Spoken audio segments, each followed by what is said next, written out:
Chapter 554. Troubling Dead Part 2. Or so Lith thought for a couple of seconds, before the creature started moving around obediently like it was supposed to. Something is wrong. I'm not using tendrils of mana to fuel it since it's an experiment, but I can feel it getting stronger. Soulless? It's the eye, or better, the eyes. Even as undead, they can gather world energy. The black one, in particular, has formed a mana pool with a strength on par with a red core already, and it keeps getting stronger. Ma Master, Trouble stuttered, giving Lith the creeps. Shut it down, Soulless said. I'm trying. Both his attempts to retrieve the undead energies and to possess the Balor's body to crush the pseudo-core from within had failed. Lith didn't care if the thing called him master, lord, or hubby. He didn't trust anything he couldn't control. I have no master, the creature roared. By receiving a constant supply of darkness element from the black eye, the pseudo-core was becoming more stable, independent from Lith's energy flow. The red eye lit up, emitting a tiny jet of fire like it was a gaslighter. He has retained his skills, Soulless and Lith said in unison, although the former with worry and the latter with joy. There's nothing to be happy about. Given time, he will gather enough mana to use his real powers, and if we destroy the body you'll end up in trouble with the army, Soulless said as she activated her defensive arrays. A force field trapped the Balor, forcing him to his knees. You worry too much. Lith walked toward the undead, his right hand extended toward the location of the pseudo-core. The closer he got, the stronger his hold over his own mana became. Trouble crawled back until he hit the force field, then he lashed out, emitting a black pillar against Lith, who took it in head-on. The darkness magic passed through him like it was just colored light. Even the tower's walls came out unscathed. Whatever is happening runs on my mana, it can only hurt me physically. I'm not stupid enough to use a perfect pseudo-blood core for an experiment. I gave it barely enough strength to walk, Lith explained to the surprised Soulless. Trouble snarled one last time, before collapsing on the ground. Now what? Lith asked. The undead was back to being a corpse. It had no life force nor mana flow anymore. He used all the energy he had, even his pseudo-core. Soulless said. This is great. If we can understand what happened, I can build a small army of elite soldiers with powerful abilities. Soldiers that will revolt against you. Soulless sneered. That thing had a will of its own. His life force was growing on top of yours. It would explain the purple light. Lith pondered. Red is for the natural state, blue when an external will flows into an undead. The question is, what was the source of the external will?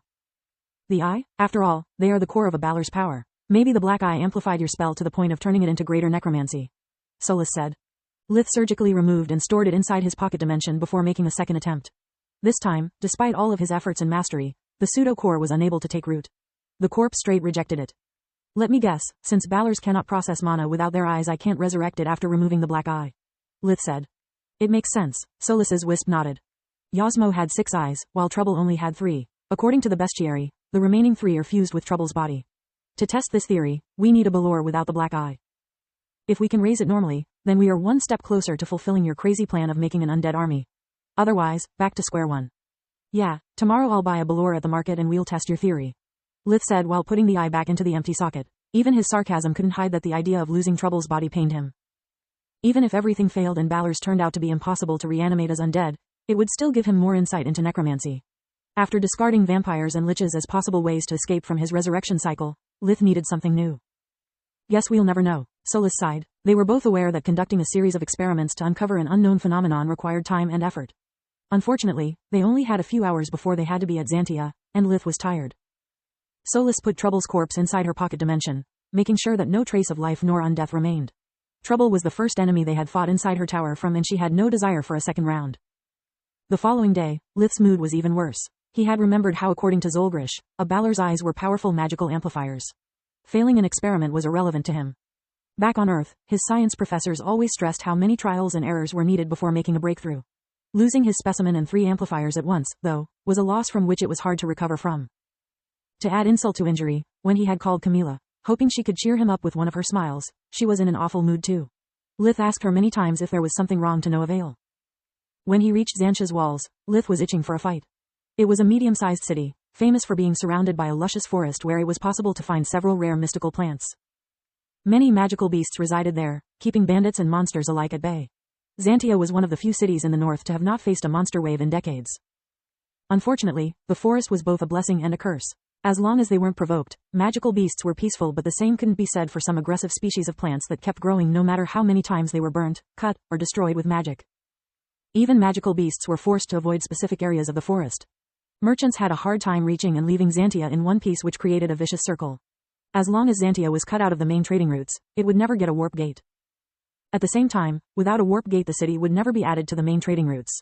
None of it was a problem for someone like Lith who was capable of flight. When the guards at the main gate stopped him, he could already smell trouble. The man and the woman who donned the uniform of the local militia were clearly afraid, and not of him. "Let me pass," Lith said, showing them his golden badge. "I'm Ranger Lith Verhan and I've been called by the city lord, Count Sester, to oversee a matter of public security." "We're very sorry to have wasted your time, Ranger Verhan," said the male guard, a man in his early 30s with blonde hair and gray eyes. "You are free to go. The Count has waived your protection since everything has already been resolved." The man handed him a piece of paper with the Count's seal. Lith's surprise only grew when his army amulet confirmed both the documents and the seal's authenticity.